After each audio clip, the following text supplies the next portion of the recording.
și a Lui suntem. Noi rătăceam, dar El ne-a iubit, dar El ne-a iubit. Nu-L cunoșteam, dar El s-a jertfit, Noi rătăceam, dar El ne-a iubit. Nu-L cunoșteam, dar El s-a jertfit. Noi rătăceam, dar El ne-a iubit. This is the day that the Lord has made,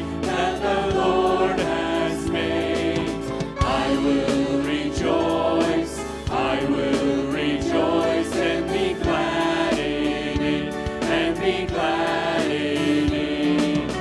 This is the day that the Lord has made. I will rejoice and be glad in it.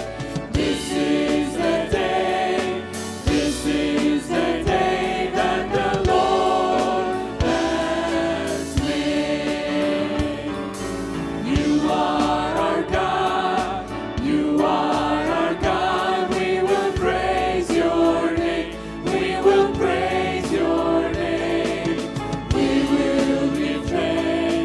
We will give thanks for your faithfulness, You are our God, we will praise your name. We will give thanks for your faithfulness. You are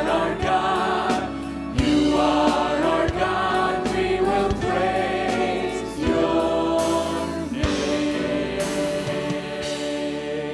Amen. This is the day that the Lord has made. Now, we're glad to have everybody who was traveling to Greece and to Moldova back finally. And the last ones arrived on Friday. Cojucaru family, glad to have you back. And then those others who just came this past week. And we're rejoicing together. We'll hear some testimonies about the mission trip, about the Greece trip this morning, and also those who will be baptized in 2 weeks. They'll have their testimonies this morning, and we will be praying that God will bless this service, that it will be for God's glory. Everything that is said and done, and that was done, God be glorified. Amen? Ne bucurăm în această dimineață să avem pe toți acei care au călătorit în Grecia și apoi în Moldova. Familia Cojucaru a ajuns seara, vineri acasă, ultimii, așa au strâns tot ce a mai rămas din urma noastră și ce am uitat acolo au adus cu ei. Și ne bucurăm că și ei sunt cu noi și astăzi vor avea mai mulți care am fost de frați, pastori, diaconi, vor avea mărturii cu privire la acele călătorii și apoi cei care vor primi botezul în 2 săptămâni și ei vor avea mărturii și ne rugăm ca Domnul să binecuvinteze toate acestea și să fie spre slava și gloria lui Dumnezeu. Haideți următoarea cântare, spuneam un cântec nou în inimă. Așa spunea psalmistul că vom cânta o cântare nouă. Când vom fi schimbați, o inimă nouă și o cântare nouă. As the song says, Jesus, Jesus, Jesus, sweetest name I know. That's the new song we sing. The song of the redeemed. Am un cântec nou în inimă, șoaptă dulcea lui Iisus. Sunt cu tine, nu te îngrijora, brațul meu îți e de ajuns. Spre Domn Iisuse, nume minunat, umplea mea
alone in the rags of my sin, wretched and poor, lost and lonely within, but with wondrous compassion, the King of all kings, in pity and love, took me under his wings. Oh yes, I'm a child of the King. His royal blood now flows in my veins, and I, who was wretched and poor, now can sing. Praise God, praise God. I'm a child of the King.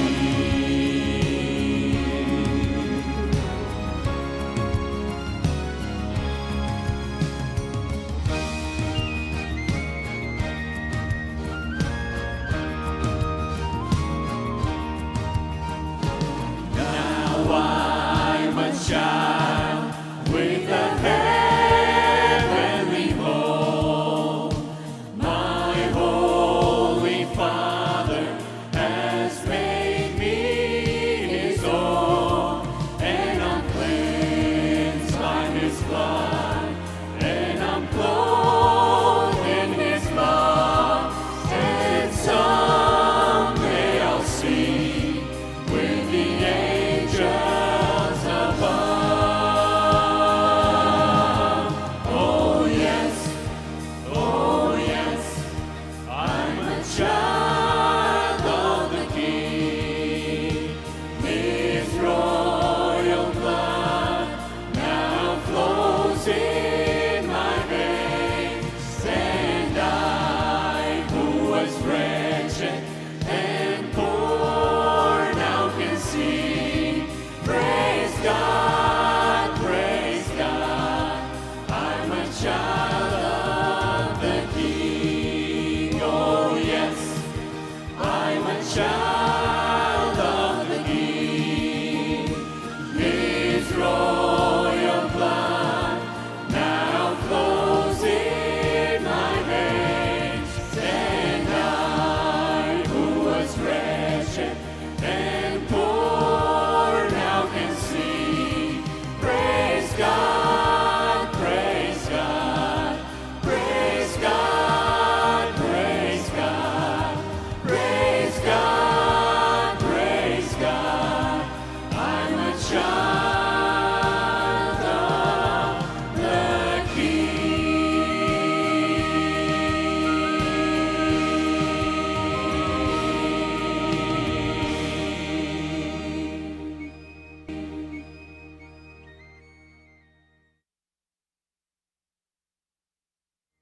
Amin. Domnul este împăratul nostru și noi suntem copiii Lui. Acum vom veni la un timp de mărturii, un timp de frații vor împărtăși câteva mărturii sau despre călătoria care am avut-o la Grecia. Așa să rog pe fratele Petru să vină mai întâi și apoi fratele Slavic. Și apoi să fie și fratele Boris și fratele Ion. Poftim, fratele Petru. Eu să-l traduc pe fratele Petru. So now our brothers will share the testimonies about our trip in the next few moments.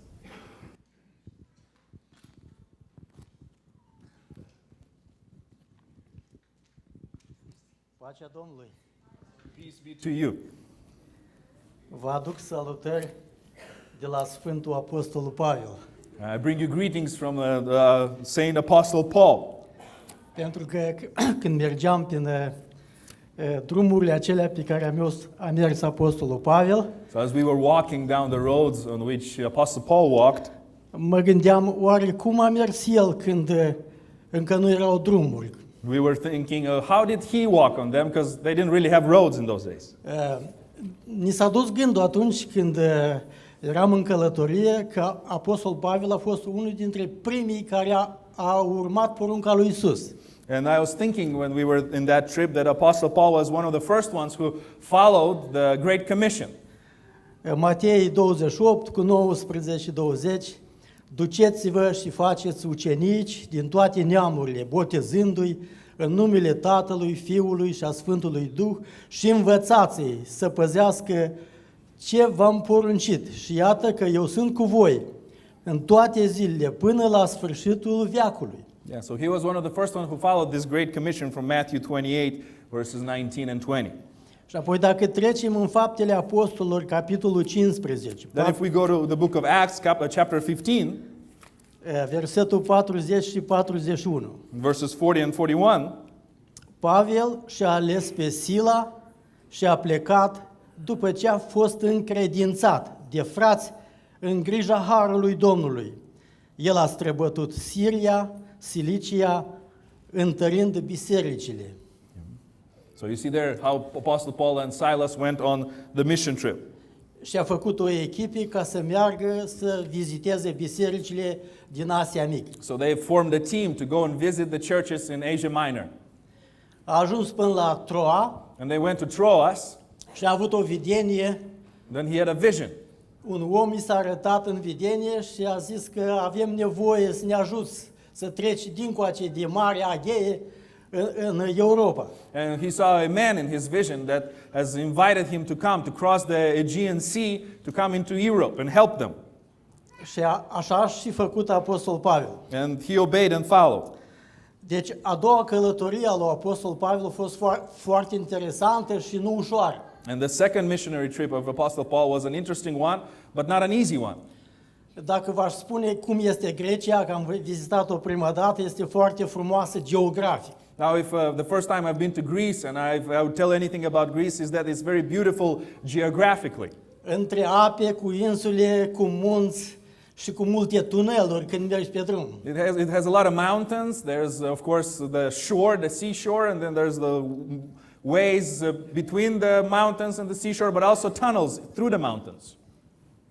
Da, este foarte frumos geografic și călătoria lui Apostol Pavel probabil a fost prin anii 49-52 după Hristos. It's a beautiful place to go and see geographically, and Apostle Paul went there around the years of about 49 to 52 AD.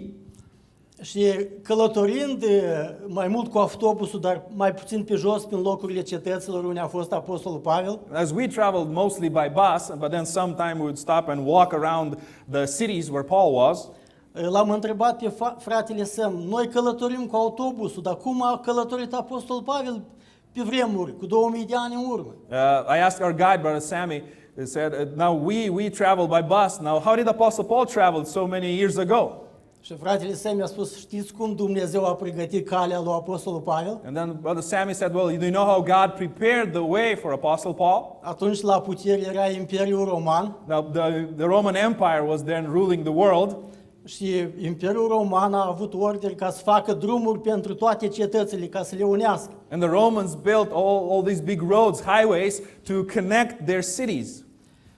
Nici nu și-au dat seama că ei pregătesc drumul pentru un om ca să aducă vestea bună. But what they didn't realize is they were preparing a way for a man to take the gospel. Și asta m-a impresionat și m-a încurajat. That's what impressed me and encouraged me. Când faci o lucrare și după voia lui Dumnezeu, Dumnezeu își pregătește calea. When you do a work and that work is according to God's will, God will prepare a way for you. Și iată, călătoria aceasta a marcat intrarea creștinismului în Europa. And this trip marked the entrance of Christianity into Europe. Era însoțit de Sila, Timotei, Luca până la o vreme a fost. And Paul was also with Silas and Timothy, and Luke was with them for a part of the trip. Și a întemeiat acolo primele biserici. And this is where they planted the first churches. Prima biserică a fost Filipi The first church was in the city of Philippi. și am fost acolo și m-am impresionat acele locuri, pietre, unde a fost Apostol Pavel în Filipi. And we saw those places and those stones and rocks where Apostle Paul was there in Philippi. Dar acolo au fost și bătuți și închiși în închisoare. But also there they were beaten and they were locked in jail, in prison. Și în urma unui cutremur, știți istoria, a fost eliberat și încă a salvat și pe temnicer. And you know the story from the book of Acts, after an earthquake, they were released, and then they've shared the gospel with the jailer, and his whole household was saved. În alte cetăți, în Tesalonic, Berea, a predicat în sinagogi. Now, in other places like Thessalonica and Berea, he preached in the synagogues. Dar acolo a strânit tulburare între iudeii care țineau Vechiul Testament. And the Jews also were troubled there, and there was some trouble in those cities that believed, especially among the Jews. Și au fost nevoiți să plece de acolo. And he had to leave those places. A predicat, interesant a predicat la Areopag, Another interesting place is the Areopagus din Antena. in the city of Athens. Apoi s-a întors și a stat 1 an și jumătate undeva în Corint. And then he spent about 1.5 years in Corinth. Dar și acolo el a muncit, n-a stat fără muncă. Then he also worked while he was there. Și acolo a mai scris și cartea 1 și 2 Tesaloniceni. And this is where he wrote the 1st and 2nd Thessalonians. Știți, traseul lui a fost aproximativ de 4500 de kilometri. You know, the way or the distance that Apostle Paul has traveled was about 4,500 kilometers. În Atena, la Areopag, a avut un discurs despre Dumnezeul necunoscut. In Athens, in the Areopagus, he had a message about the unknown God În fața filosofilor greci. in front of all the philosophers of Greece of those days.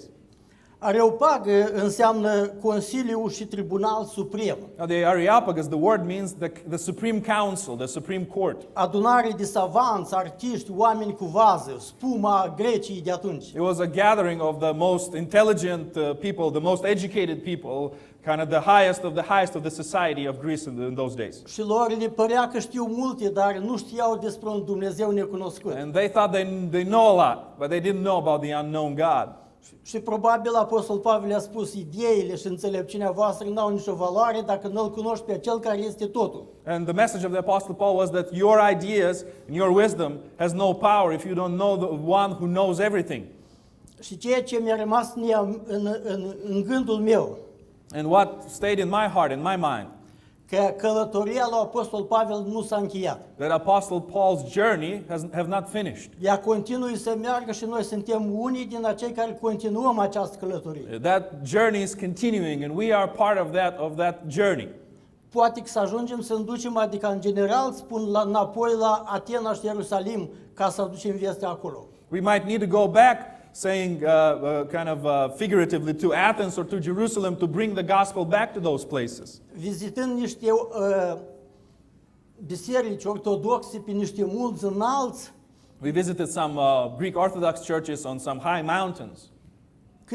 la ce este în stare omul care vrea mântuire prin fapte. And we saw how much a man can accomplish, the one who desires to accomplish salvation by works. Mii de vizitatori sunt pe an acolo, Thousands and thousands of visitors come to see those places there every year. dar mulți văd doar pietre care vorbesc puțin. But many see the stones that don't speak much. Și nu-și dau seama că călătoria trebuie dusă de creștini până în ziua Domnului. They don't realize that this journey must be taken by every Christian until the day of the Lord. Asta m-a întărit pe mine și m-a făcut să fiu mai cercetător de aceste călătorii frumoase. That inspired me and encouraged me and helped me to desire more to be part of this journey. Mulțumim, Domnul să vă binecuvinteze. Thank you. May God bless you. Pacea Domnului, frați și surori, mă bucur foarte mult în dimineața asta că sunt iarăși din nou în casa de rugăciune și avem posibilitatea asta să ne închinăm în duh și în adevăr. Doresc să vă mulțumesc pentru toți aceia care v-ați rugat pentru lucrarea care a fost făcută la Grecia, la Moldova. Și după cum știți și cunoașteți, am fost cu întreaga familie și Domnul ne-a binecuvântat la ducere. Timpul care noi l-am avut acolo și ne-am întors înapoi, a fost o binecuvântare, vă mulțumesc. Au fost câteva încercări, dar încercările au fost biruitoare. După cum știți, frați și surori care au fost cu noi, chiar din prima zi am avut probleme cu piciorul, dar până la sfârșit Domnul a binecuvântat și am ajuns cu bine în Republica Moldova și gândul și scopul care noi l-am avut la tabăra din Cărpineni a fost o binecuvântare. Mai întâi de asta vreau să citesc vreo două versete din Biblie ca să pot să vorbesc despre tabăra de la Moldova. Luca 18, versetele astea cu siguranță le cunoaștem foarte bine, de la 16 la 17. Iisus a chemat la sine pe copilași și a zis: lăsați copilașii să vină la mine și nu-i opriți, căci împărăția lui Dumnezeu este a unora ca ei. Adevărat vă spun că oricine nu va primi împărăția lui Dumnezeu ca un copilaș, cu niciun chip nu va intra în ea. Acestea sunt cuvintele Domnului Iisus și în dimineața asta ne îndeamnă și spune: lăsați copilașii să vină la mine și nu-i opriți, căci împărăția lui Dumnezeu este a unora ca ei. Amin. În săptămâna care a trecut și în săptămâna care a fost la tabără, a fost o săptămână binecuvântată. Chiar tabăra de acolo, care a fost acolo, care am avut tabăra, s-a numit Campionii lui Hristos și într-adevăr am avut peste 100 de copii și acești copii au fost chiar niște campioni al lui Hristos, dar și m-a impresionat foarte mult pe mine și vreau să împărtășesc cu Biserica Harul în dimineața aceasta. Acești copii au fost selectați așa după grupuri și dimineața li s-a dat o tematică biblică și pe parcursul zilei ei trebuie să o dezvolte ca la sfârșitul zilei să vină să o reprezinte în fața colegilor, în fața păstorilor, noi care eram acolo. Și prin toată motivația asta ei primeau poinți, puncte și punctele acelea cu siguranță se transformau în dulciuri. Dar când la amiază mergeam prin aleea Tăbărei sau prin parcul de la tabără, cu cât creaționit au avut copiii și dezvoltau tematica asta biblică, unii cântau la gitară, alții chiar stăteau cu Biblia și memorau versete, alții căutau prin scenete și prin toate acestea am observat că eu binecuvântat. Și dacă era amiază, era o căldură nesuportabilă, dar copiii ăștia așa cu o dorință doreau ca să vină cu acest program și într-adevăr acești copii au dat dovadă de niște campioni al lui Hristos. Vreau să spun câteva gânduri despre echipa care noi am fost acolo, cât de la păstori, diaconi și toți liderii care noi am avut, ne-am coborât o săptămână la nivelul copiilor, adică la mintea lor și am adus cuvântul lui Dumnezeu pe înțelesul copiilor de acolo și a fost o binecuvântare. Dacă anul trecut am zis că a fost obositor, dar anul ăsta așa de bine Domnul a închegat lucrurile că o mers lucrarea foarte bine. Vreau să aduc și o mărturie.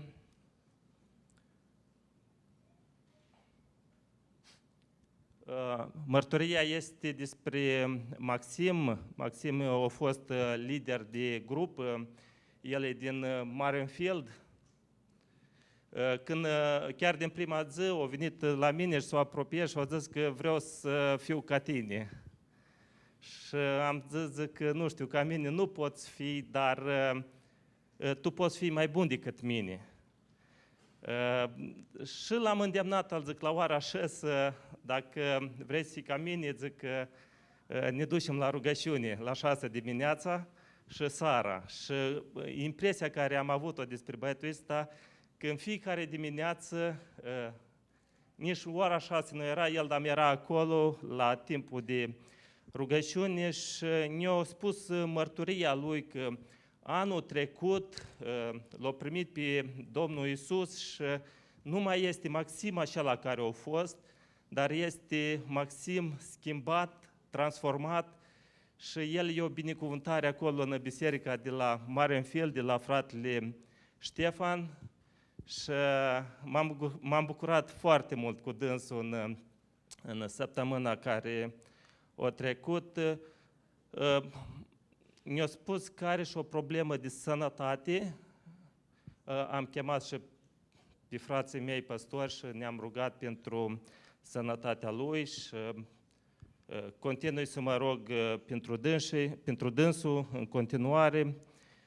Tabăra care am avut-o acolo, într-adevăr, a fost o binecuvântare pentru mine și că la sfârșit doresc să vă lăs un verset pentru Biserica Harul, pentru părinți, pentru toți care avem copii.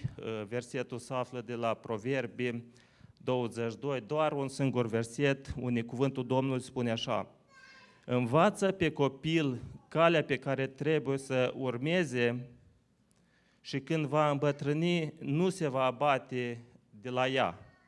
Învață pe copil calea pe care trebuie să urmeze. După cum cunoașteți, în săptămânile astea care le avem înainte, ne stau, dorim ca să avem tabără cu copiii noștri din Biserica Harul și doar un singur mesaj care dorim și noi lucrăm pentru lucrarea dată, cât și în Republica Moldova, cât și în Biserica Harul, ca acești copii, când vor îmbătrâni, să umble, când vor îmbătrâni, să fie pe calea Domnului. Vă mulțumesc foarte mult pentru toți aceia care ne-a sponsorizat sau ați ajutat lucrarea. A fost un timp frumos și e o binecuvântare să fiu membru din Biserica Harul. Mulțumesc!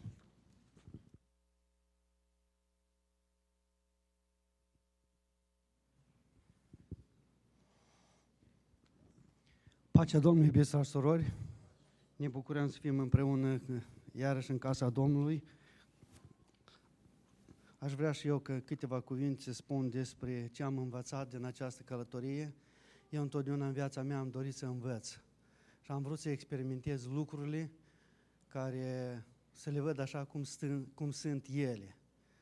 Auzând mulți diferite păreri, dar întotdeauna am vrut să văd cum ele arată, așa cum spune așa Apostol Pavel. Aș vrea să citesc Faptele Apostolului, capitolul 18, versetul 8 la 10, ceea ce a spus, a menționat fratele Petru înaintea mea. Dar Crisp, fruntașul sinagogii, a crezut în Domnul împreună cu toată casa lui și mulți dintre corinteni care au zis pe Pavel au crezut și ei și au fost botezați. Noaptea Domnul a zis lui Pavel într-o vedenie: nu te teme, ci vorbește și nu tăcea, căci eu sunt cu tine și nimeni nu va pune mâna pe tine ca să-ți facă rău. Vorbește, fiindcă am mult norod în cetatea aceasta. Amin. M-am bucurat să fiu în această țară, Grecia, și eu nu văd pe Emile. Nu, da? Dar Nathan este? Dă-l încoace o leacă. Am învățat, dacă devizul a fost la tabără Campion pentru Hristos, dar am vrut să vă-l arăt băiețelul ăsta și Emile, îmi pare rău că nu-i. Dă mână încoace, Nathan. O parcurs aproape 2000 de kilometri cu autobusul, o mers cu noi la toate locurile care sus, toate mers. Și uitați-vă, nu o plâns odată nu a murmurat, odată. Știți, mulți în vârstă murmură. Și întotdeauna îi spuneam lui Maria, mai ales și la tabără. El se ducea singur și zic, Maria, dar el e mare. Ia uitați-vă cât e de mare. Poftim, bravo, Nathan, mulțumesc.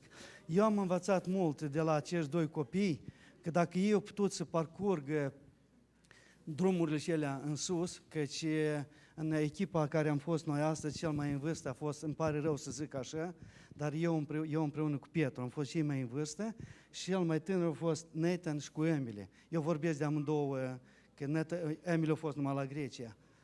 Dar Nathan e bravo, că el a fost și la Grecia, și la Moldova, și la Austria. Nu vă râdeți. El așa a fost.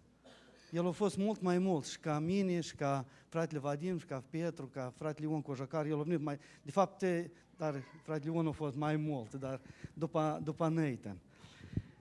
Și, într-adevăr, iubiți sorori, a fost o încurajare, chiar dacă, cum a spus și fratele Slavic, am avut și încercări, deja la jumătate de Grecia, îmi vine mai greu să spun, dar voi termina pe o notă mai bună. Sora Marie, dacă vă observați, nu este în mijlocul nostru.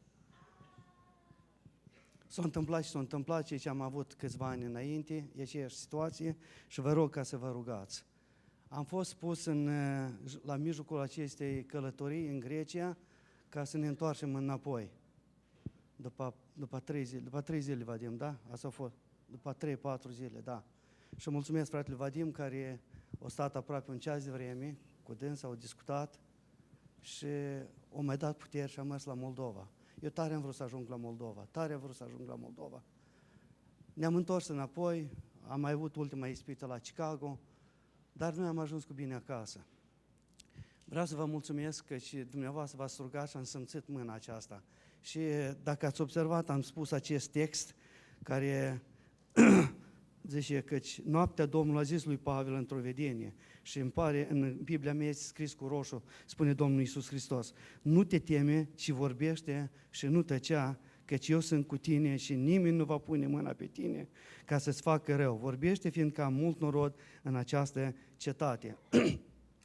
Și Domnul m-a binecuvântat împreună ca să mergem și la Moldova. Am avut un timp foarte frumos și iarăși spun căci am învățat foarte multe lucruri. Când am venit de acolo și vizitând, nu vreau să-l repet fratele Petru, când am venit de acolo, știți care prima carte a început să o citesc chiar? Dar de unde știut? Tot așa e, da? Nu știu de ce, după ce am venit, am început Faptele Apostolului. De ce? Pentru că de acolo e rădăcina. Iubiți frați și surori, dacă cândva nu-mi pasa de numele care sunt aici, Priscila, Acuila, Crisp, toate astea, acum, dar eu știam că ele au o însemnătate, dar nu știam care e. Și când am vizitat lucrurile astea, i-am văzut pe acești oameni. Chiar când ajungi acolo, deja tu îi vezi pe dânsă, îi vezi. Și acești oameni au făcut o lucrare frumoasă pentru noi, toți europenii, cu fratele Petru a menționat, de acolo a pornit credința noastră, de la Lidia, dacă câteodată ne supărăm pe surori, dar datorită acestor surori, când am fost acolo, este o bisericuță și Lidia a fost acolo botezată și ea a împărțit Evanghelia în continuare. Acum aș vrea să trec la Moldova. A fost o lucrare frumoasă, am ajuns la Copăceni în primele zile, că apoi tabăra a fost. M-am întâlnit cu oameni și vreau să vă spun, pentru cei care sunteți în Copăceni, faceți-vă timp și plecați acolo. Oamenii sunt receptivi. Oamenii, dacă Domnul mi îngăduie, aș mai vrea să mă duc și am așa o viziune, să merg din casă în casă. Am fost numai 2 zile. Ce poți face în 2 zile? Cu cine nu te întâlnești? Discuți cu dânsul. Eu înțeleg, pentru că noi suntem veniți, dar poate Dumnezeu așa îngăduie ca să ne despărțim pe un timp la oameni să le fie de dor. Și întotdeauna i-am chemat, am putut să-i chem la Copăceni, la biserică și împreună cu fratele Vadim, care a avut un mesaj slăvit să fie Domnul, Domnul l-a binecuvântat cu cuvânt, a fost o binecuvântare pentru biserica mea în care mult am dorit ca să ajung acolo și m-am bucurat, chiar personal m-am bucurat pentru un coleg care am stat 6 ani într-o bancă cu el și nu m-am gândit ca speciala să vină. El trăiește în Soroca, cei care cunoașteți orașul acesta. A venit, l-am chemat la biserică, zice, vina mea, la care m-am bucurat tot mult. Au spus că nu-ți promit, dar au venit. Mai mult m-am încurajat când am fost la Alexăuca. Oamenii sunt receptivi, iubiți frați și surori. Oamenii, m-am mirat acolo, 96 de grade, căldură, și oamenii au stat până la urmă. Nu se dădeau duși de acolo. Dar ce am observat? Noi de multe ori vrem ca oamenii să vină și să te duci la dâns, noi așteptăm să vină la noi să vină, să ne întrebe, știți? Dar Biblia spune altceva, iubiți frați și surori. Biblia spune, frate, cum ești? care ți-i dorința? Care ți-i dorerea? Asta vreau oamenii. Iubiți frați, să nu uitați, când vă duceți undeva să vorbiți despre Domnul nostru Iisus Hristos, mai întâi ascultați pe oameni să vă spună durerile. Dacă nu-i ascultați pe oameni să vă spună durerile, nu încercați să le spuneți ceva despre Hristos. Asta au făcut-o și Apostol Pavel. Când ne-am ridicat sus acolo, pe acele chetri, sus, mă uitam și el se uita, zei, întotdeauna acolo. Am văzut un om, am văzut acolo unui Dumnezeu necunoscut. Și vreau să spun că oamenii sunt receptivi la lucrul acesta.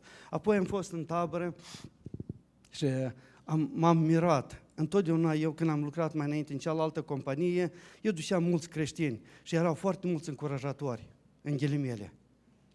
Dar știți de ce? Și am observat că tinerii aceștia nu mai ies nică din trânșă, dar tinerii aceștia s-a așa, dar tinerii aceștia s-a așa, dar tinerii ăștia sunt pe dincolo, mi-a umflat capul cu toate astea. Și acum când l-am văzut pe Nathan, când l-am văzut pe Emily, când l-am văzut Vania aici, mă aude ori nu? Noi? Dacă este, să nu spun ceva de dânsul. Îmi pare rău că am zis că nu mai iese nimic. Dar avem o generație la care Dumnezeu ascultă rugăciunea. Am văzut cum noi tineri au dragoste de Dumnezeu. Vreau să mă întorc la Grecia. Eram obosiți, vineam seara, dar Filip, Andrian, Caleb, Geaș, știți ce au făcut acolo? Atunci când noi eram preobosiți, ne-au învețelit pe noi. Găseau așa câte o bucățică de loc mingea, cum o băteau, așa o băteau, știți? Parcă nici nu erau obosiți, știți? Și atunci m-am uitat, o zic că veți întineri ca vulturi. Vă mulțumesc vouă care, Gianni, care ați fost, ne-ați îmbărbătat. Nu v-ați uitat că au fost drumurile greu. M-am bucurat foarte mult la tabără pentru băieții Ababi, Vania, Victor, Lilia, toți care au fost, fetele, Alexa, ca să nu scape cineva, toți, sora Maria, sora Carolina. Cum a spus fratele Slavi, într-adevăr, el pe mine m-a speriat data trecută. Zic, frate Boris, da, așa e de greu, da, zic, dar eu m-am dus, că zic, m-am așteptat ca copii și bărăi, m-am așteptat ca și o grămadă de lucru. Eu m-am dus așa cu mâinile în buzunar, eu eram nou observator. Că m-am uitat cum tot era aranjat, pus tot la loc. Dar și eu fost mai interesant. Lilia, care a făcut o grămadă de lucru acolo, da? Dar Vania e cea care, dacă e samnul tațul, erau și băieți așa care mai neascultători și el avea grijă de dânsă. Și ne-a fost interesant. Cum credeți, băieții mai neascultători, la cine au venit și l-au îmbrățișat? Ia-mi spuneți, la cine au venit? Eu m-am așteptat ca să vie la mine, că eu am fost foarte nice cu dânsa. Eu am crezut că la mine, dar toți au venit la dânsul. Da? Așa lucrează Dumnezeu, care parcă ni se pare că de multe ori noi nu vedem un viitor. Și vreau să mulțumesc bisericii și o mărturie care acolo m-am așezat pe o bancă cu un băiet din Rusia. Săracii au și ei viață care ei numai călătoresc. Tata lui lucrează la Rusia, vin prin Belorusia, el e născut în Drochea, el singur nu știe unde să află, cum. Dar mi-a dat așa o întrebare, stăteam cu dânsul și zice că și cât vă plătește pe vouă că voi sunteți aici la tabără? Eu am înghețat. Cât nouă ne plătește? Și ne-am adunat așa, o leac putie și am zis, uite cât costă tabăra asta și cât nouă ne plătește. Noi la Minnesota avem o biserică și biserica asta, timp de câțiva ani, o colectat sau o strâns bani și banii ăștia e ca s-a dus aici pentru ca voi să vă simțiți gene. Și noi facem lucrul ăsta binevol și datorită acestei biserici. Și el a spus mulțumesc și mulțumesc că ăsta vă-l aduc pentru întreaga biserică. Iubiți frați și surori, ați făcut o lucrare foarte, foarte, foarte frumoasă. Noi am fost doar așa niște unelte, știți? Ca să prășești îți trebuie sapă. Noi așa am fost noi. Numai că, dar datorită dumneavoastră, datorită rugăciunilor dumneavoastră, s-a dus această lucrare frumoasă acolo la Moldova și în tabără. Fratele Slavic a menționat și sunt băieți cu soartă mai dificilă. Ce am observat? Căci pentru prima dată am predicat în viața mea la copii, pe limba lor. Eu una să predici dumneavoastră, care sunteți maturi, și una să predici pe limba la copii. Și mi-am adus aminte de cuvintele lui Apostol Pavel, spune, zice că n-am putut să vă vorbesc ca unor oameni mari. Apostol Pavel avea cunoștințe mari despre Domnul nostru Iisus Hristos, despre Trinitate, dar nu le putea vorbi. Exact așa și eu o trebuie să am un mesaj să le vorbesc pe limba copiilor. Dar ce am mai observat la dânsă, când spunea așa o întrebare, cine va răspunde la cutare întrebare, dar întrebarea nu era pusă. Nu era pusă. Și ce s-a observat acolo? Tăți mâinile sus. Eu. Știu că o să primească o bomboană, e clar lucru, da? Dar noi, de multe ori, parcă când suntem îndemnați așa la o lucrare, eu v-am spus deodată că eu am învățat de acolo. Eu vă spun ce am învățat. Asta e mărturia mea. Oamenii ăștia, copiii încă nu știu, dar el e gata. El e gata. Chiar că dacă greșește la răspuns, sau primește, sau nu primește. Și m-am gândit, zic, măi, odată, unul a spus drept, ceilalți nică. Zic, a doilea oară, când spui, zic, n-ați mai ridic și mâna. Când mă aud, iar ridică-ți mâna. Zic, dacă ar fi asta între ăștia maturi, când zice, hai să facem la biserică, eu, hai să facem acolo, eu. Chiar dacă e greșit sau nu știu cum, am învățat lucrurile astea. Și Domnul să ne binecuvinteze, vreau să închei aici, vă mulțumesc și am rugămintea la urmă ca să ne rugăm pentru sora Maria. Cât timp va fi, eu nu știu, că cum n-am știut datele trecute, nici amu nu știu și mă bucur că sunt în casa Domnului și că dumneavoastră sunteți cu mine. Amin. Good morning, church. I just wanted to share a little about my recent missions trip to Moldova. It was such a blessing to be able to go back and serve there, especially through a kids camp. Throughout the week, we spent time playing games, singing songs, getting to know the kids, and teaching Bible lessons, and simply building relationships with the children.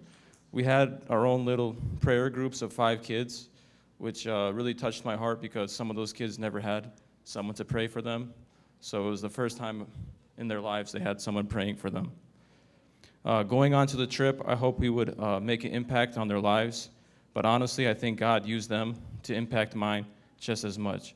Seeing their joy and excitement through little things in life made me really appreciate for what I have. One thing the Lord reminded me is that showing God's love doesn't always require something extraordinary. Sometimes it's as simple as spending time with someone, listening to them, playing with them, encouraging them, letting them know they are loved. These small moments mean so much, especially to kids that never really had it. This trip also reminded me how important it is to be willing to serve wherever God calls us, whether it's across the world or right here in our own community. There are people who need to experience the love of Christ. So I'm thankful for everyone who prayed for our team and supported this trip. Please continue praying for the children we met and the seeds we planted during camp. Hopefully they grow into something bigger. Thank you. Hello, church. This year was a blessing to be a part of the trip again. To see that we had a big group this year was a big blessing and an encouragement that people in the church were willing to come and serve. And this year was really good. It was nice to serve and see the kids again and to help them and to play with them. And it was a great joy seeing the kids, knowing that these kids were from different backgrounds, from orphanages or just not good homes, to see them to have joy, to see them willing to be there and willing to learn and participate and to know God. And it was a blessing to see that and see them laugh and have fun and play in the park. And it was just an encouragement to me and to hopefully everyone else. And I just want to thank you guys for praying for us and uplifting us there. And yeah, thank you. Pacea Domnului, frați și surori, Peace be with you, dear brothers and sisters. cuvântul Domnului ne spune în 2 Corinteni, capitolul 2, versetul 14, mulțumiri fie aduse lui Dumnezeu care ne poartă întotdeauna cu carul lui de biruință în Hristos și care răspândește prin noi în orice loc mireasma cunoștinței lui. Yeah, the Word of God tells us in 2 Corinthians 2:14 that thanks be to God who always leads us in a triumphal procession in Christ, spreading the fragrance and the knowledge of Him everywhere. Anul acesta, cum ați auzit, am avut harul să vizităm Moldova. As you've heard, we've had the privilege and the grace to visit Moldova. E un grup mai mare, deja dumneavoastră știți, am fost în jur de 23 de persoane, We had a larger group this year, we have about 23 persons. între care a fost și soția mea, Mila, și Alexa, fiica mea. I had my wife Mila and my daughter Alexa with me as well. Am început am vizitat Biserica Harul din Sângereni. I visited the Grace Church from Sinjeren. Acolo păstorul este un prieten al meu, numele lui este Vadim Jilihovski. I have a friend who is a pastor of that church. His name is Vadim Zhilihovsky. Ceva cunoscut, Harul și Vadim. Yeah, with something familiar. We have Grace Church and Vadim as pastor. Fratele Vadim și biserica întreagă a transmis salutări bisericii noastre. Now, brother Vadim from Sinjere sends with the whole church greetings to our church. Dânsul are o verișoară la noi în biserică, sora Andreana Macari. He has a cousin here, our sister Adriana Macari. Transmis salutări și mama lui este soră cu sora Fima, mama Andreanii, acolo slujește el ca păstor și a transmis salutări. He also sends the greetings, as well as his mother is also sister with our sister Euphemia, Adriana's mother. Acolo mai este un slujitor, numele lui este Andrei Gheorghiță. There's another minister there, Andrei Gheorghiță. Dânsul are rude la noi în biserică, a transmis familiei Ciolac, familiei Deminenco și Musteață, a transmis salutări. So he sends his greetings to Celac, Musteață, and Deminenko families, Și a spus că Domnul să vă binecuvânteze. and sends the blessings of the Lord. Apoi am mers împreună la Alexeuca, unde a avut loc o adunare de evangelizare în satul acesta. We visited Alexeuca, a village where we had a gospel crusade or an evangelism service.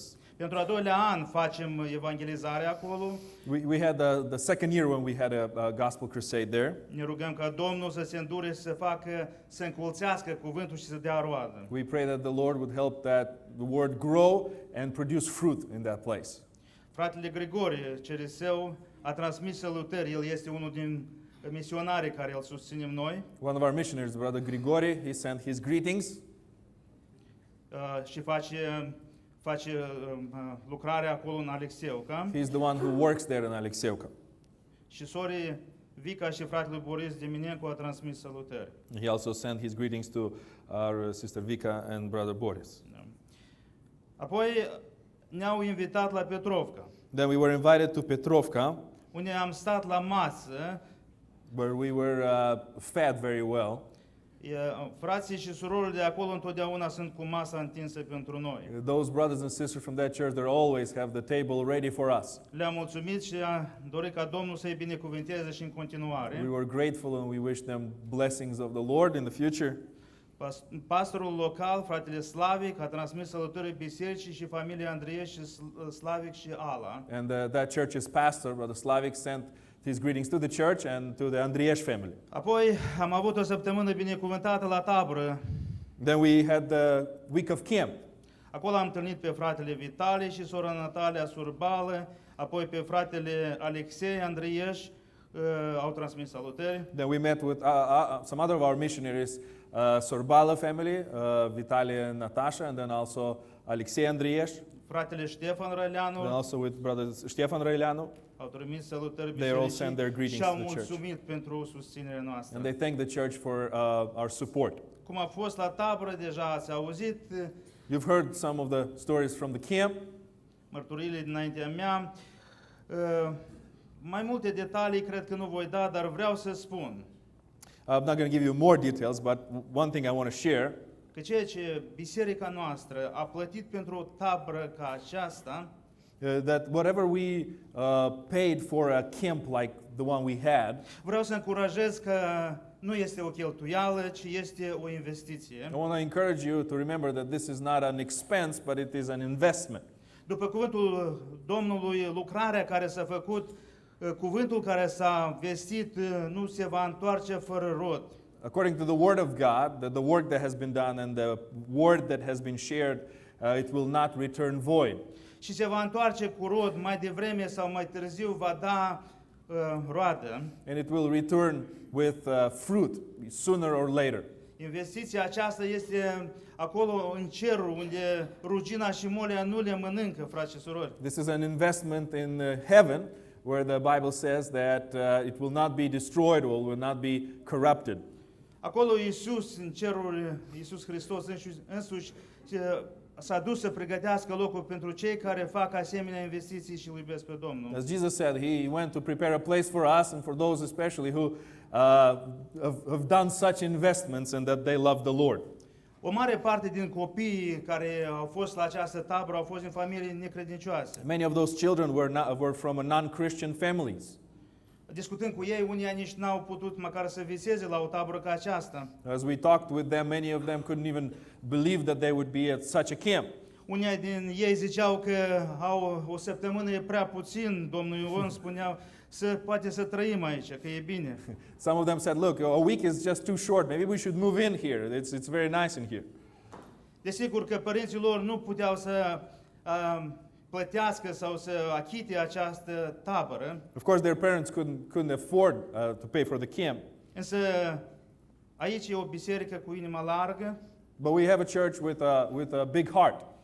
a achitat costul And as we paid for the price, și copiii au avut un timp frumos. and the children had a blessed time, a beautiful time. Ceea ce am făcut cu dumneavoastră It's what we've done together with you, este ceva puțin ce din dragostea Domnului Iisus Hristos. is that we showed a little bit of the love of Jesus Christ. Evanghelia Matei 18:5 spune și oricine va primi un copilaș ca acesta în numele meu, mă primește pe mine. And you know, the Gospel of Matthew 5, chapter 18, verse 5 says that whoever receives one such child in my name receives me. Frați și surori, nu toți ați avut posibilitate să mergeți la Moldova. Dear brothers and sisters, not everyone had an opportunity to go to Moldova. Însă fiecare dolar jertfit de dumneavoastră pentru misiunea Moldova But every dollar that you give for the missions a achitat tabăra de mai mult de 100 de copii, was able to pay for this camp for more than 100 children. făcând acest gest frumos. And doing this beautiful gesture, Noi împlinim ceea ce Iisus Hristos a spus, că acești copii, dacă facem pentru ei, mă primește pe mine. we fulfill what Jesus Christ has told us to minister to these children, receive them, and as we receive them, we receive Him. Dumnezeu să binecuvânteze Biserica Haru, amin? May God bless Grace Church. Amen. După tabără am avut harul să mai vizitez câteva biserici. Am vizitat biserica din satul Horjești. And after the camp, I was able to visit some other churches. We visited a church in the village of Horjești. La fel, fratele Petrică și sora Ana au transmis salutări bisericii noastre. And then the Pastor Peter and his wife Anna sent greetings to our church. O soră s-a apropiat de mine, numele ei este Vera, și a spus să transmitem salutări lui Simeon și Vera Dascăluc. Another sister sent greetings to Pastor Simeon and Sister Vera. Apoi, după masă, am avut oportunitatea să plec la punctul nostru de misiune în Ceadâr. Then I visited one of our mission plants in the village of Chadir. Acolo, după cum știți, că au inaugurat în casa de rugăciune, dar ea este aproape gata. Mă refer că ei încă nu au lumină acolo. If you, as you know, they already built the building for the church, but there's some things they still need to finish, like they need electricity in the building. Au nevoie de niște finanțe pentru a trage lumină ca să fie dată și în exploatare clădirea So întreagă. they need to raise some money to be able to have electrical done, so that then they can officially open the building. Această biserică se roagă pentru noi și mulțumește mult pentru susținerea noastră și pentru investiția care o facem în acest locaș. They are always praying for us, and they are very grateful for the investment that we do in that church and in that work. Am fost invitat și acolo la ceai, dar ceai n-am băut, că era prea multă mâncare. And they also invited us to share some tea with them, but I didn't get to drink tea because there was too much food. Spune că este ceai de curcan, este ceai de porc. Yeah, they had a tea of turkey or of ham or stuff like that. Yes. Apoi am vizitat Biserica Bună Vestire din Chișinău, When I visited the Annunciation Church in Chișinău, unde fratele Vasile Filat, care ne-a vizitat, el este păstor de răspundere. the Vasily Filat, the pastor who visited us recently, he is the pastor of that church. El n-a putut să fie, a fost un alt păstor, Andrei Talmazan. He wasn't there. There was another pastor there, Andrei. Miercuri dimineața a avut loc o adunare cu refugiații din Ucraina. On a Wednesday morning, they had a meeting, a worship service with the refugees from Ukraine. M-au invitat să vorbesc în limba rusă. They invited me to speak in Russian language, Am realizat că de mult n-am vorbit cuvântul Domnului în limba rusă. and I realized that I haven't spoken in Russian for a long time. Dar mulțumim Domnului că și m-a folosit pentru încurajare pentru acești refugiați. But thank the Lord for that opportunity that He used me to encourage those refugees. Desigur, fără emoții și fără lacrimi nu poți să privești la oamenii aceștia. Of course, you can't look at those people without tears in your eyes. Formasem grupuri, erau niște femei care formau un grup ca să ne rugăm, fratele a invitat la rugăciune. And then, as we were called to pray, we formed little groups together with those mostly women to Femeile pray. acelea niciodată nu s-au rugat în viață. And those women, they've never prayed in their lives. Se uitau la mine și îmi spuneau, tu roagă-te pentru că vreau ca să se termine războiul. They looked at me and said, "You pray for me and pray that the war would end."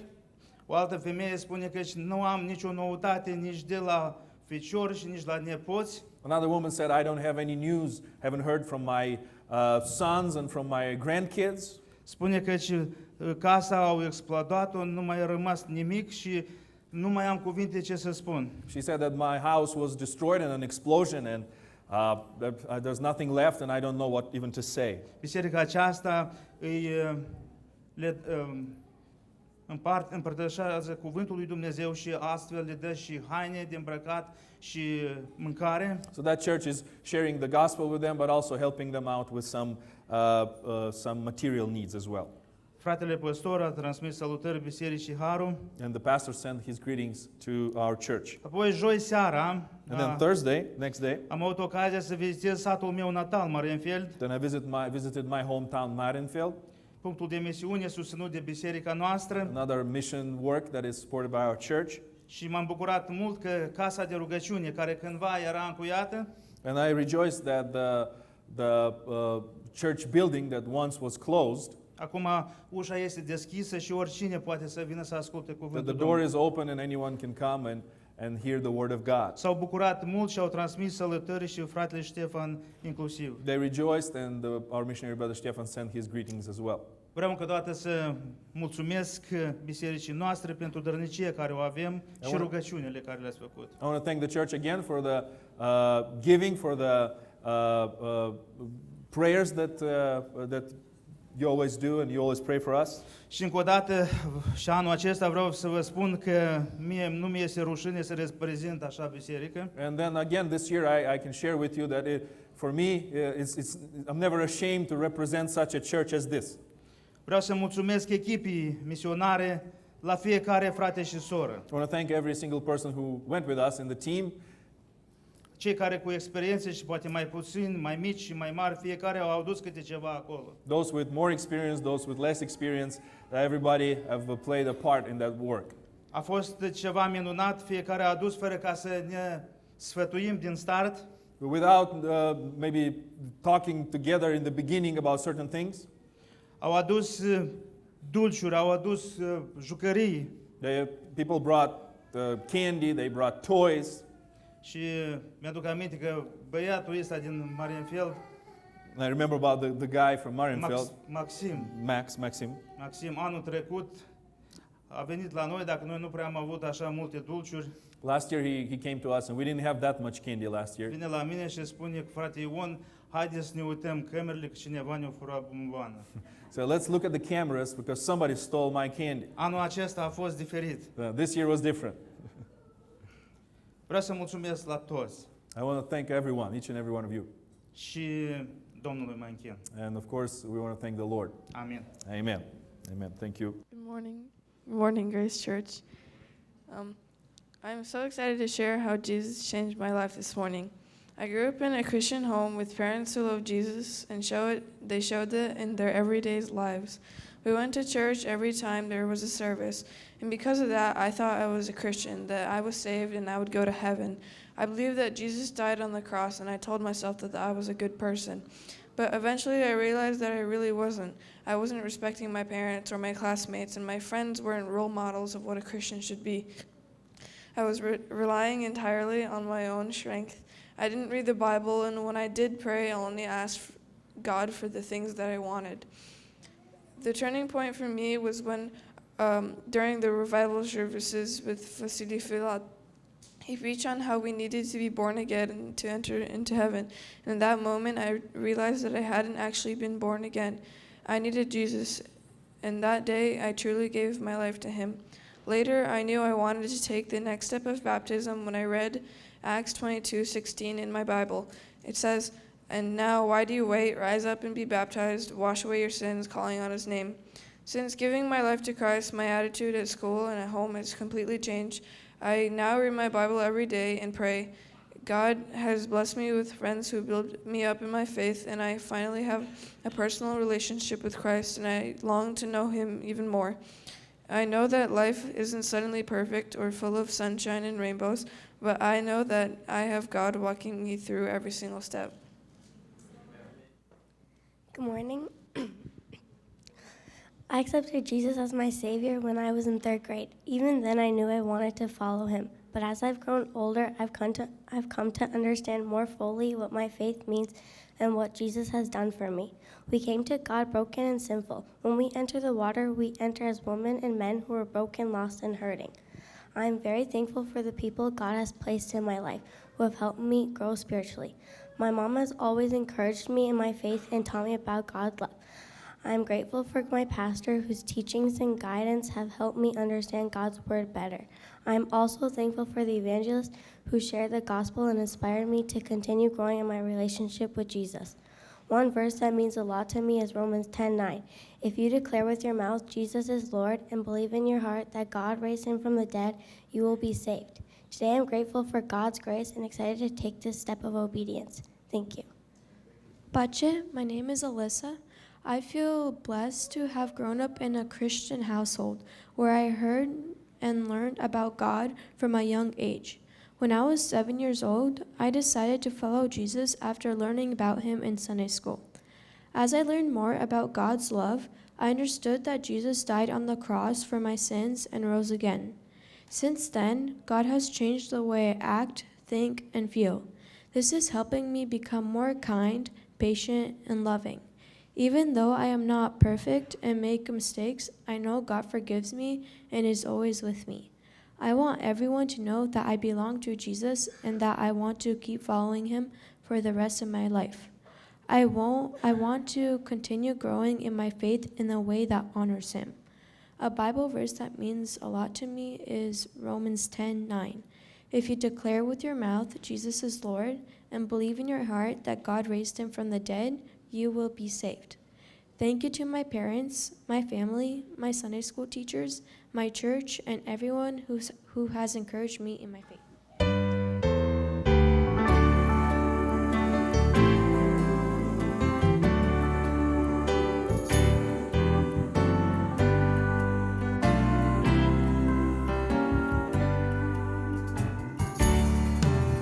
Splendor divine lăsata, știind destinul său, când pe crucea de pe Golgota, pentru noi viața El și-a dat. De nu ne-a iubit, Marea s-a uscat, n-ar fi stele pe cer,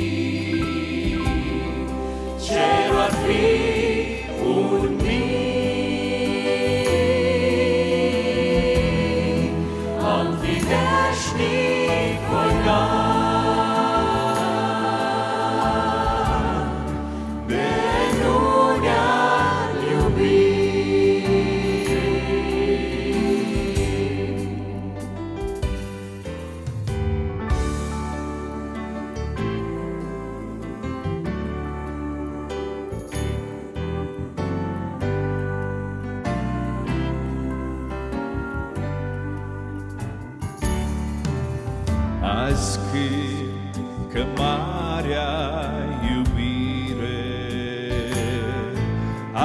aici s-a arătat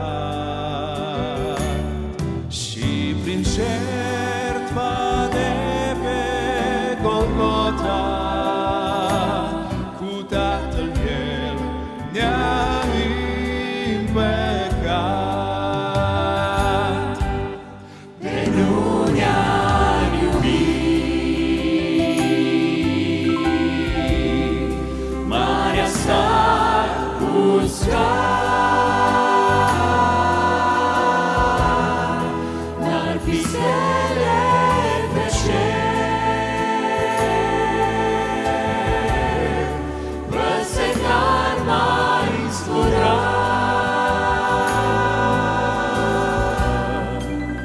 De nu ne-a iubit, cerul ar fi un mit, am fi veșnic voinat. De nu ne-a iubit, dar Iisus ne-a iubit, pentru noi s-a jertfit.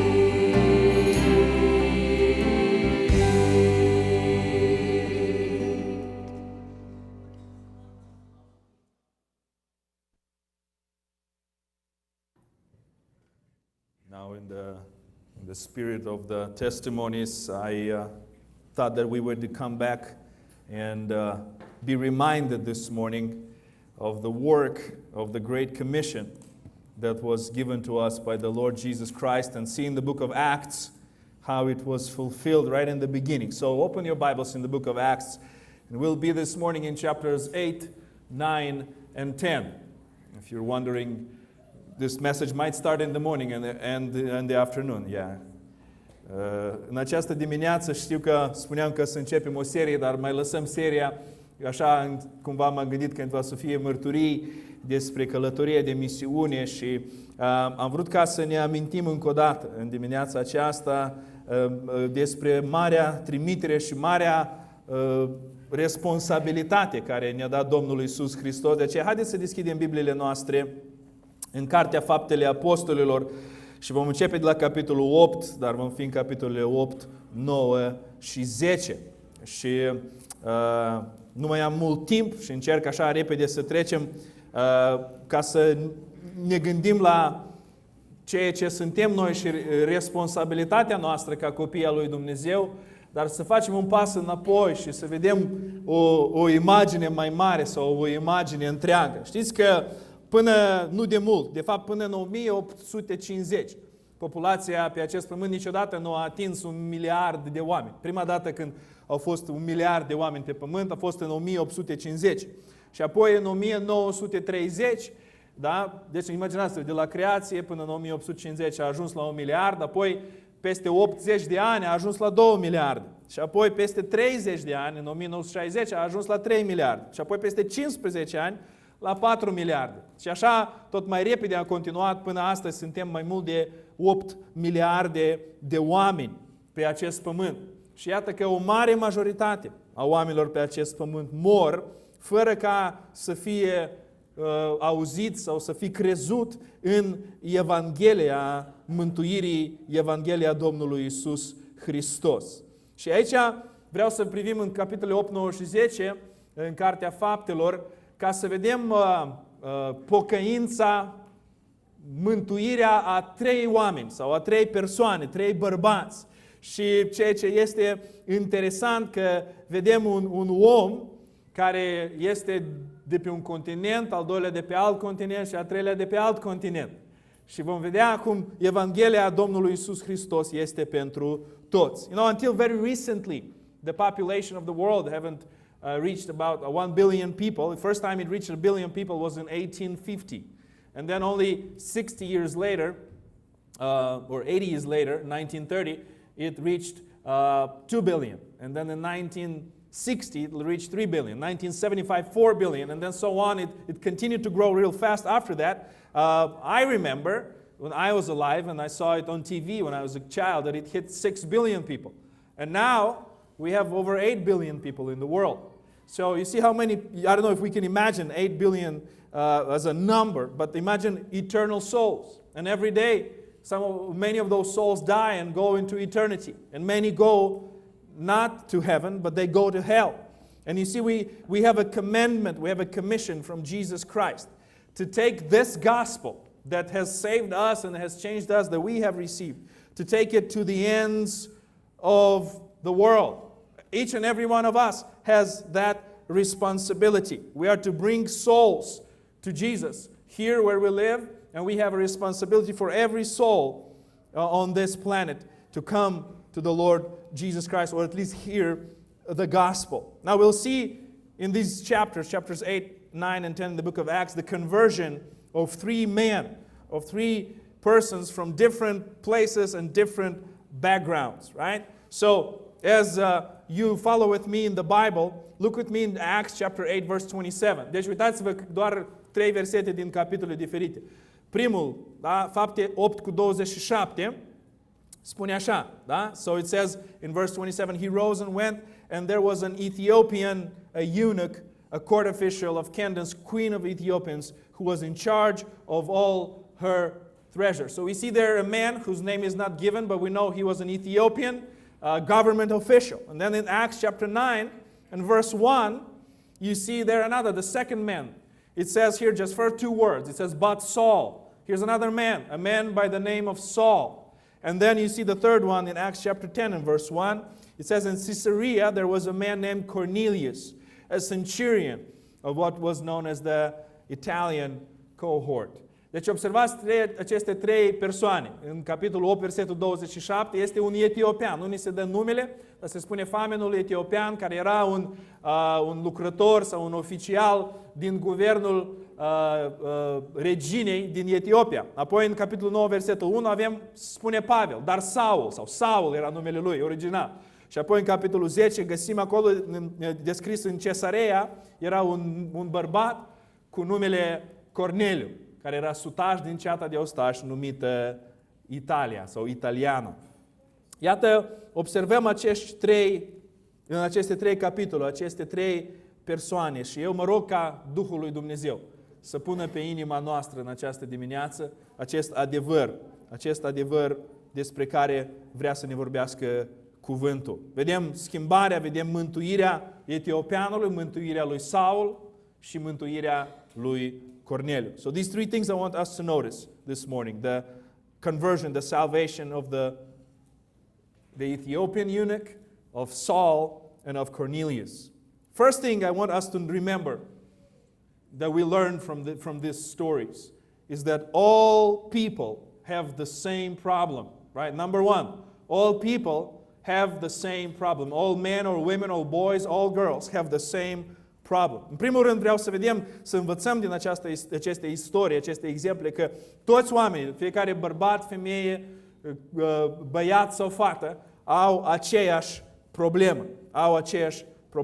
Now think about the difference in these 3 men. If you want to go all the way back kind of in the history of where they're coming from. So we have a man from Ethiopia, right? And Ethiopia was a country in Africa, right? Now, what we understand is if we go all the way back to Noah, Noah had how many sons? 3 sons, right? Father Abraham had many sons, but Noah had 3 sons, right? And their name was Shem, Ham, and Japheth. Now, those 3 sons, when they came out of the ark, they went and settled in 3 different places. Now, Ham, right? There was a name, okay? He settled in Africa. So this Ethiopian eunuch, he would be a descendant of one of the sons of Noah by the name of Ham, right? Another son of Noah was Shem, right? And he settled in the Middle East. And this man by the name Saul, which later became Apostle Paul, was a Semite. That's where the word anti-Semitism comes from, because the Middle Eastern people, they all come from this son of Noah by the name of Shem, right? So he's a descendant of Shem. And then we have a centurion from Italy, right? The Italian cohort, as they would call it. So that means it was right there from the chosen ones from Italy, from Rome. And his name was Cornelius. Now, the third son of Noah, Japheth, he went and settled in Europe, right? In that which was in those days Greece and Asia Minor. And then that population spread towards Western Europe, Eastern Europe, and all the way up north to Russia and the Scandinavian kingdoms and so on. So you see these three sons of Noah and the populations and the genealogy that follow them. But you see all these three people from different places, from different backgrounds. They have the same problem. The same problem. And they have the same problem that me and you have, and every single person who is alive today. And that problem is sin. It doesn't matter where you come from, what your ethnicity, what kind of family you're part of, if you're rich or poor, or what the color of your skin, the language that you speak, or whatever. Every single man or woman, boy and girl have a problem, and the problem is sin. You know, many times we're proud of our ancestry, right? We're so proud of our ancestry. But remember, we all come, and this is somebody said, we all come from the same drunken sailor and a crooked farmer, right? The drunken sailor was Noah, and the crooked farmer was Adam, right? And the Bible tells us clearly that, look at Romans chapter 5 and verse 12, therefore just as sin came into the world through one man, by the way, that's Adam, right? And death through sin, so death spread to all men because all sin. And 1 Corinthians 15:22 says, for as in Adam all die. This is the problem. The problem that touches every single person from every continent that come and ever live on this earth. Observați problema, aceeași problemă. Vedeți trei persoane. Deci era famililor din Etiopia. Etiopia este o țară de unde? Din Africa, așa? Acolo noi știm istoria când Noe a coborât din corabie cu cei trei fii al lui. El avea trei fii, așa? Primul era Ham, da? Ham s-a situat sau a mers ca să locuiască în Africa. Și înțelegem că etiopianul ar reprezenta acea seminție, da? Partea a lui Ham, a fiului lui Noe. Apoi mai avea un fiu care era numele Sem, da? Și Sem s-a așezat el și de acolo s-a pornit rădăcina lui sau familia lui în Orientul Mijlociu, da? Unde astăzi cunoaștem Israelul și celelalte țări. De aceea ei și se spun că sunt semiți, da? De acolo se ia cuvântul. Și Iafet, al treilea fiul lui Noe, s-a așezat înspre Europa, înspre Asia Mică, Grecia și apoi s-a răspândit familia și populația în toată Europa, până la nord, până la țările scandinave și Rusia și apoi au trecut și pe partea cealaltă, au ajuns și până în America. Dar vedem trei persoane venind de la aceeași familie, dar totuși în locuri diferite, în circumstanțe diferite, poate etnii diferite, dar au aceeași problemă. Știți că astăzi toți oamenii au aceeași problemă, fie că din Africa, din Europa, din America, felul de putere și atenție. Dar vreau să vă spun, știți că lumea aceasta ar arăta complet diferit și nu ar trebui să cheltuim mulți bani nici atâți bani la doctori, nici poate la închisori sau la alte lucruri, dacă toți ar trăi după cartea aceasta Sfântă Biblie. Ar fi mai puține boli, n-ar mai fi crimă, ar fi pace, ar fi bună înțelegere, ar fi dragoste. Dar problema aceasta care o au toți este păcatul. So you see this problem, this universal problem that is sin. Number two, right? Number one, we said everyone has the same problem. Number two, everyone has the same hunger. Everyone has the same hunger. Noi în primul rând, toți au aceeași problemă. Al doilea lucru care îl vedem aici și învățăm este că toți sunt însetați la fel sau au aceeași sete. Da? Haideți să privim la acest exemplu. Let's see here what I'm talking about. For example, let's look at the Ethiopian. We look at Acts chapter 8, verse 27. Right? Notice the description. He was an Ethiopian, a eunuch, a court official of Candace, queen of Ethiopians, and he was in charge, notice here, of all her treasure. So he was a minister of the treasury. All the riches of Ethiopia, all the riches of the queen were in his hands, right? Notice here. He's had the position. He was in politics, right? He had the power and he had the money. But notice that last sentence of the verse says, he had come to Jerusalem to worship. There was some kind of hunger in his heart, a hole in his heart that he couldn't fill with that position, with the money that he had, with him being such a high up person in the government and in their country. All the treasures and all the power and respect, influence in the kingdom wasn't enough. Being in great authority, he still was looking for something to fill his hunger, right? A man of government, a man of economics, great wealth, great power, all the prestige that he would get that, but here he had a longing in his heart. And because of that longing, he had to get on a chariot and cross the desert to go to Jerusalem to worship. But you will notice that even in Jerusalem, he couldn't find religion. It was just empty religion. He was confused. And you find him there in the story going back to Ethiopia, reading the book of the prophet Isaiah and not understanding what is going on, because none of that could understand. None of that could satisfy him, because he had that hunger for something more. Let's go to the second man. But before that, let me go back. În primul rând vedem famenul etiopian. Observați când vorbim despre această sete, despre această foame care fiecare om îl are. Acest gol în inimă. Că el era un om așa cum e descris aici, da? El era un famen cu mare putere la împărăteasa Candace a etiopenilor. E îngrijitorul tuturor visterilor, adică toți banii, da, care erau din țară, din împărăteasa care le avea, el era acela care rezolva toate întrebările. El avea acela care era în grija lui, au fost puse toate bogățiile ei. Dar observați, fiind la putere, fiind un om în guvern undeva, da, în politică, un om înalt, cu toată influența, cu toată bogăția, acest lucru nu l-a satisfăcut. Și el căuta cumva să fie împlinit. Și s-a suit într-o, nu-i zic căruță, dar un car, da? Și așa prin pustie, nu avea avion pe atunci, și trebuia să meargă la Ierusalim. Pentru ce? Prin toate aceea să treacă, așa un om de vază. Pentru ca să roage, avea un gol, o dorință undeva în inima lui, înțelegea el că ceva îi lipsește. Dar nici acolo, la Ierusalim, n-a putut să primească și să împlinească. Vedem, îl găsim mergând înapoi spre Etiopia, citind cartea Isaia și neînțelegând ce se întâmplă. Right? Now we find the second man there. Right? We find in chapter 9, verses 1 and 2, a man by the name of Saul. It says here, but Saul, still breathing threats and murder against the disciples of the Lord, went to the high priest and asked him for letters to the synagogues at Damascus, so that if he found any belonging to the way, meaning Christians, men or women, he might bring them bound to Jerusalem. Now here's the second man. He's not in politics, but he's in the world of philosophy, in the world of knowledge. Now in terms of knowledge, Paul would have something like 3 PhDs.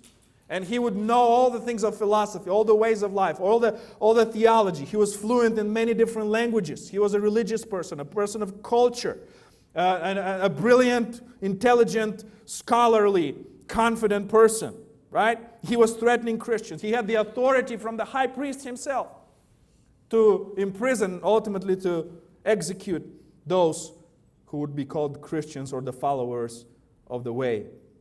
And we find Saul on the way to Damascus, when he is confronted by the Lord Jesus Christ, he doesn't know what to do. He doesn't know who Jesus is. Observați, al doilea persoană este Saul.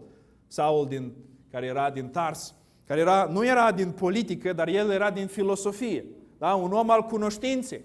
Vedem aici un famen care nu a fost satisfăcut de putere, de politică și de bani.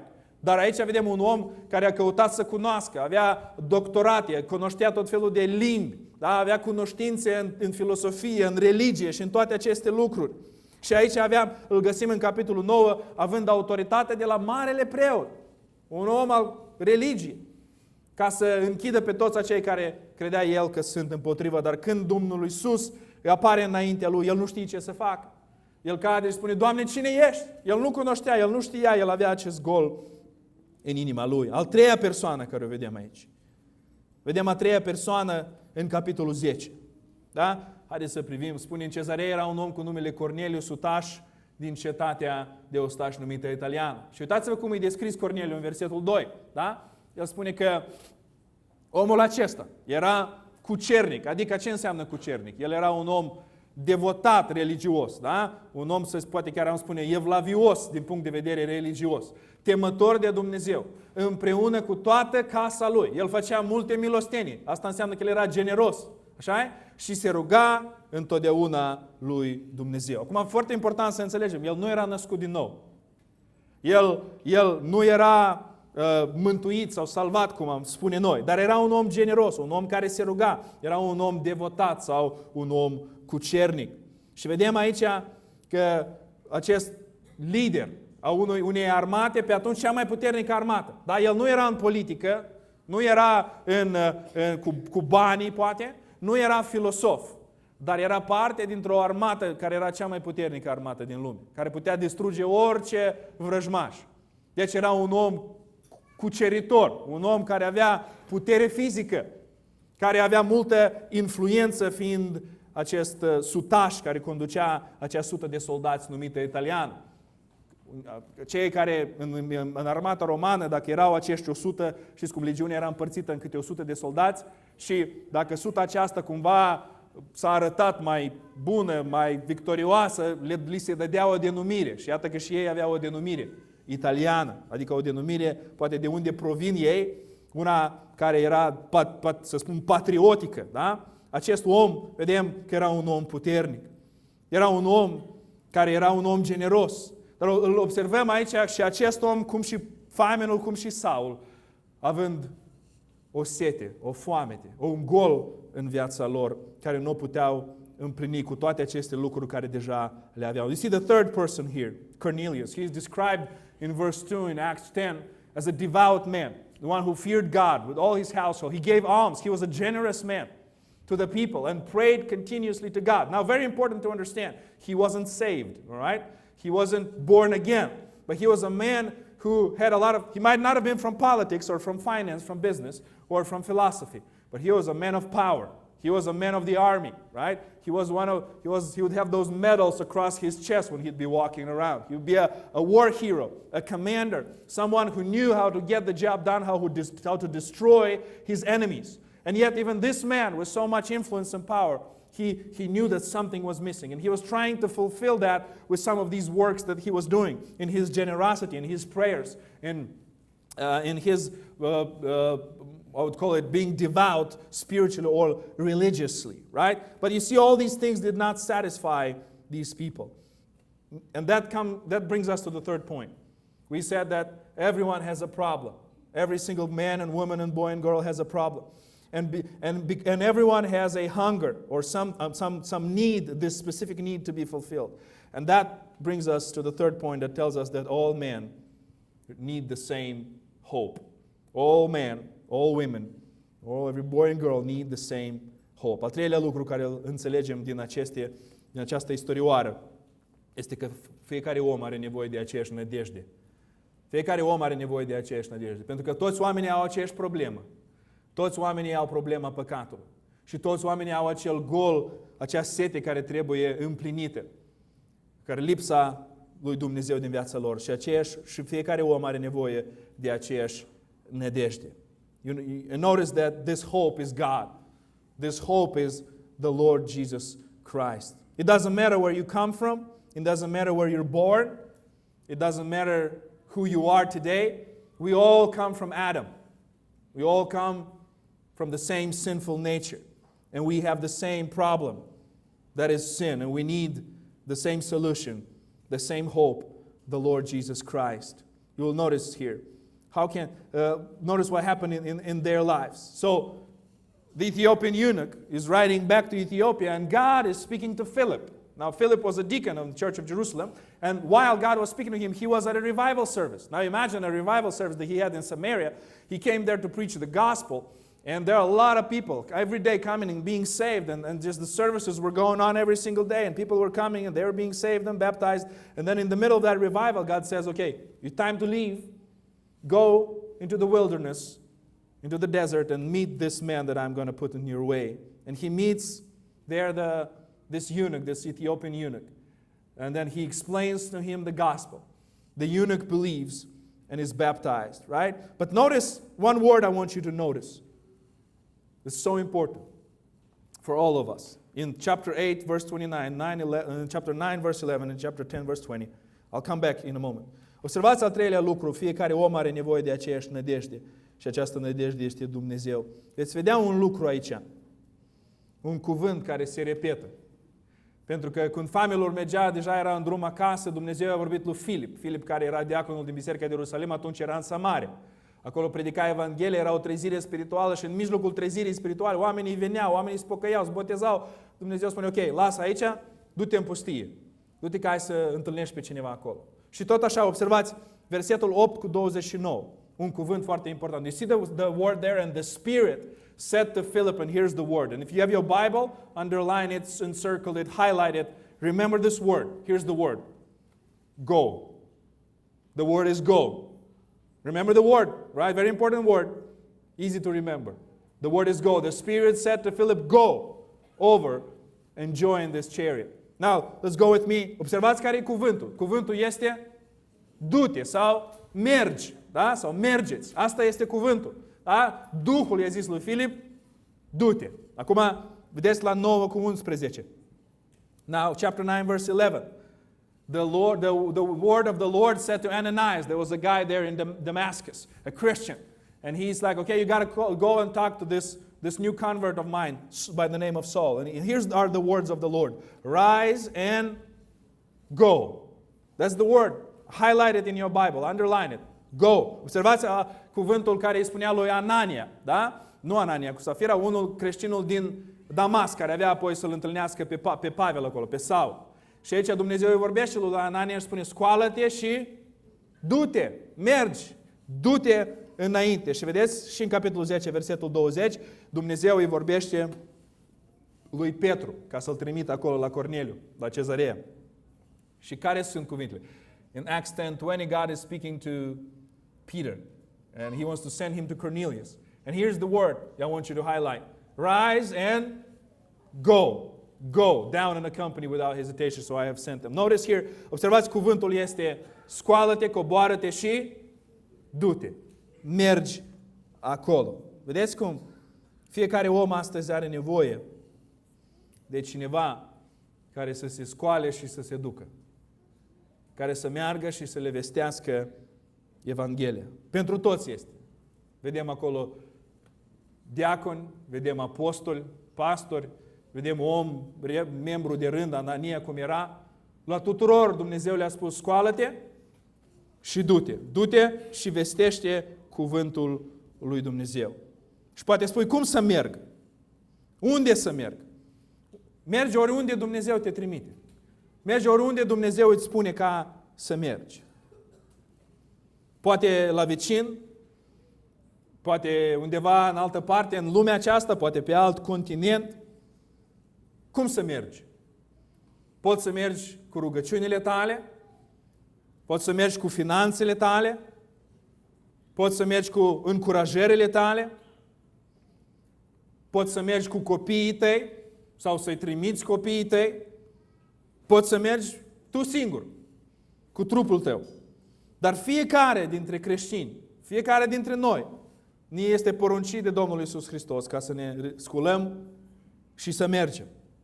Amin? Și o să închei cu 3 lucruri de care avem nevoie ca să împlinim această poruncă. So every single one of us, we need to rise and go. You say, okay, so where am I supposed to go? Whatever God tells you to go. Wherever He calls you to go, you are to go. How are you to go? Well, you can go with your prayers. You can go with your money. You can go with your children or send your children. Or you can go with your testimony, with your influence. Or you can go physically with your own body. Whatever God is calling you to go, you go. But every single one of us, you see there the apostle Peter is sent, you see the deacon is sent, and you see the layman, Ananias, is sent to rise up and go to share the gospel to those who are lost and who are in need of the gospel. But in order to go, you need 3 things in your life, and I'm going to close with this, okay? Remember these 3 things. Number 1, you need to be available. In order to go, you need to be available. You see, Philip, as I said, he was in Samaria. He was busy. There was like a Billy Graham crusade was going on, right? A lot of people were coming.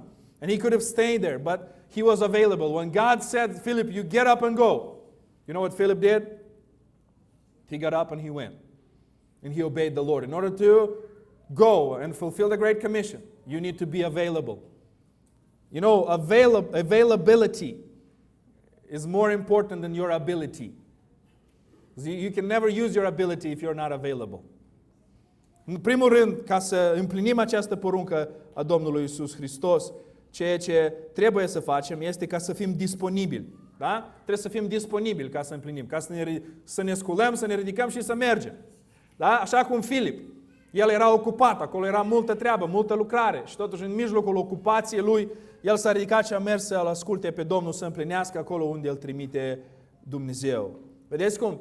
Noi nu putem să facem nimic dacă nu suntem disponibili. Dumnezeu, nu contează pentru Dumnezeu atât puterea noastră sau talentul nostru dacă noi nu suntem disponibili. Number 2, what you also need is dispensability. You need to be dispensable. Here's what the dictionary say about this word. It is, you need to be able to be sacrificed in order to achieve an objective. You have to be ready to be sacrificed in order to achieve an objective. Think about Ananias. When the Holy Spirit comes to Ananias and says, Ananias, you got to get up and you got to go meet Saul. He said, Saul? You mean the guy who's been imprisoning and killing Christians? Yes, Ananias, Saul. Well, who's coming with me? I've heard that question a couple times. Who else is coming? Nobody. You, Ananias, go. Ananias, you have to be available and you have to think about being dispensable. In other words, if you are to die, you are to die, Ananias. But you're going to go and face Saul. You're going to go and share the gospel with him. You see, that's what Jesus is calling us to do. No matter the cost, you have to be willing to go. No matter the place, you have to be willing to go. Expandability. Even if we are to die, we have to be ready to go. That's what Jesus is calling us to. He's calling each and every one of his followers. Not just with our heads, but with our hearts and with our feet. Amen? Domnul Iisus ne cheamă ca să fim disponibili. Și al doilea lucru, ca să fim dispensabili. Adică să fim gata ca să fim consumați pe deplin. Când vine Duhul Sfânt la Anania și spune mergi și întâlnește-l pe cine? Pe Saul. Mă gândesc că Anania ar fi spus cine? Saul? Acela care pune în închisoare creștinii, care ucide creștinii? Da, Saul. Doamne, dar cine mai merge cu mine? Ați auzit așa o întrebare? Cine mai vine? Cine mai merge? Nimeni, Anania singur. Mergi? Dar dacă mă ucide, dar dacă mă pune în închisoare, nu contează, Anania. Ce se cere de la tine e ca să fii disponibil și să fii dispensabil, adică să fii gata dacă trebuie să-ți dai viața. Ca să fii ascultător de cuvântul și de porunca Domnului Iisus. Și al treilea lucru, the third thing that we need in order to go is adaptability. Adaptability. Peter, he is called to go into a town there and talk to a Gentile. You know what Peter said? Lord, I'm a Jew. I can't enter the house of a Gentile. It's unclean. And Jesus brings down a sheet from heaven full of all kinds of animals, and he said, go ahead and kill them and eat them. Peter said, oh no, I've never touched an unclean thing. And God says, what I have made clean, you shall not call unclean. And Jesus sent Peter to a Gentile's house, a pagan's house, to share the gospel. You see, Peter needed to change some of his ideas. He needed to be adaptable. He needed to change some of his stubbornness, maybe, in order to be able to reach those who Jesus Christ has sent him to reach. Al treilea lucru de care avem nevoie este ca să fim adaptabili, da? Ca să ne adaptăm. Nu adaptăm Evanghelia, nu adaptăm Biblia, nu despre asta vorbesc, ele rămân aceleași. Dar noi trebuie să ne adaptăm ca să putem să ducem Evanghelia celor la care ne-a trimis Domnul Iisus Hristos. Petru este chemat de Iisus Hristos ca să meargă să ducă Evanghelia lui Corneliu. Corneliu este dintre neamuri, păgân. Și Petru ce îi spune? Doamne, Nu, cum adică? Eu să merg la necurați? Domnul Iisus trebuie să-i arate așa o viziune specială lui Petru. Și aduce acea pânză cu animale din ceruri și spune, ia și mănâncă. Petru spune, nu, eu niciodată nu m-am atins de ceva necurat. De necurat el nu s-a atins, dar de Domnul Iisus a lepădat de 3 ori, dar asta îl lăsăm într-o parte. Și Domnul Iisus îi spune, Petru, ceea ce eu am făcut curat, să nu numești necurat. Și îl trimite pe Petru. Petru avea nevoie, știți de ce? De adaptabilitate. I-a mai luat lui mai mult timp, noi știm mai departe ce Pavel a mai spus, ca să se adapteze la schimbările acestea. Dar ai nevoie de adaptabilitate ca să fii ascultător de marea trimitere. Ai nevoie să-ți mai adaptezi încăpățânarea, ai nevoie să-ți mai adaptezi gândirea, ca să poți să ajungi acolo unde te-a trimis Domnul Iisus Hristos. Toți oamenii au nevoie de aceeași speranță. Și speranța aceasta este Iisus Hristos. Amin? Amin? Dumnezeu ne cheamă pe noi, ne trimite pe noi, pe fiecare, ca să mergem și să ducem această Evanghelie. Asta este responsabilitatea noastră. Cea mai mare responsabilitate. Mergând, predicând Evanghelia, făcând ucenici, botezându-i și învățându-i să păzească tot ce ne-a poruncit El. Amin? Haideți să ne ridicăm și să încheiem cu rugăciune. Let's all stand and close with prayer. Doamne, noi încă o dată venim înaintea Ta și îți mulțumim pentru această dimineață. Că Tu ai fost bun cu noi și am putut să luăm parte la această oră de rugăciune. Îți mulțumim că Tu ne-ai condus în toate aceste călătorii în care am fost și în lucrarea de misiune, Doamne, și am putut astăzi să vedem aceste frumoase mărturii. Mulțumim că Tu întotdeauna ești cu noi și ne binecuvintezi și rugăm să ne binecuvintezi și în continuare. Ce ține de ceea ce am primit din cuvântul Tău în această dimineață, așa cum Tu ne chemi, Doamne, ca să ne ridicăm și să mergem. Noi avem această responsabilitate în fața oricărui om și fiecărui om, ca să le vestim Evanghelia. Doamne, dă-ne această dorință în inima noastră, dă-ne această disponibilitate, Doamne, ca să fim gata, orice ne-ar costa, ca să mergem și să împlinim marea trimitere, ca să ducem această Evanghelie. Binecuvintează fiecare frate, soră, cu această dorință, Doamne. Săptămâna care stă în față, Te rugăm să ne binecuvintezi, să fim sare, lumină în lumea aceasta pentru cei din jurul nostru. Doamne, Tu cunoști toate lucrurile. Te rugăm ca Tu să ne conduci în continuare. Îți mulțumim că se apropie și timpul de să ne mutăm în cealaltă clădire și aceste lucrări, Te rog ca Tu să le binecuvintezi. Și tabăra copiilor care va fi weekendul viitor și apoi botezul celălalt weekend, Te rugăm și aceste lucrări să le binecuvintezi, să mergi înaintea noastră. Și prin aceasta numele Tău să fie lăudat, în numele Lui Iisus. Amin. Amin. De seară la parc vă invităm la ora 5. Cine nu ați primit Father's Day shirt? Dacă sunt tați care, if you're a father, you haven't received a Father's Day shirt,